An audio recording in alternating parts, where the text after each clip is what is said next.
കുട്ടികൾക്കും ഹൃദയം നിറഞ്ഞ ആശംസകൾ. അതിനോടൊപ്പം നന്നായിട്ട് പാടാൻ സാധിക്കട്ടെ എന്ന് ഞാൻ പ്രാർത്ഥിക്കുന്നു ദൈവത്തിനോട്.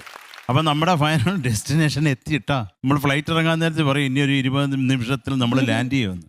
ആ സേഫ് ലാൻഡ് ചെയ്യുക എല്ലാവരും. കാര്യം താഴെ വന്നേ ഉള്ളു സമ്മാനം എന്ന് നമ്മുടെ മലയാളികൾ പറയാറുണ്ട്. അപ്പം മക്കളുമാരെ വേറെ ഒന്നും ആലോചിക്കണ്ട.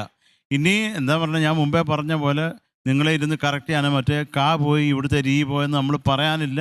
നമ്മളിത് കേട്ടിരിക്കുക, ഞങ്ങളെ കൊണ്ട് പറ്റുന്ന വിധത്തിൽ വളരെ സത്യസന്ധമായിട്ട് അതിനൊരു തീരുമാനം എടുക്കുക എന്നുള്ളതേ ഉള്ളൂ. അപ്പം നിങ്ങൾ ധൈര്യമായിട്ട് ഈ ഒരു 5 മിനിറ്റോ 6 മിനിറ്റോ അല്ല 4 മിനിറ്റോ മനോഹരമായിട്ട് പാടാൻ പറ്റണേ ദൈവമേ.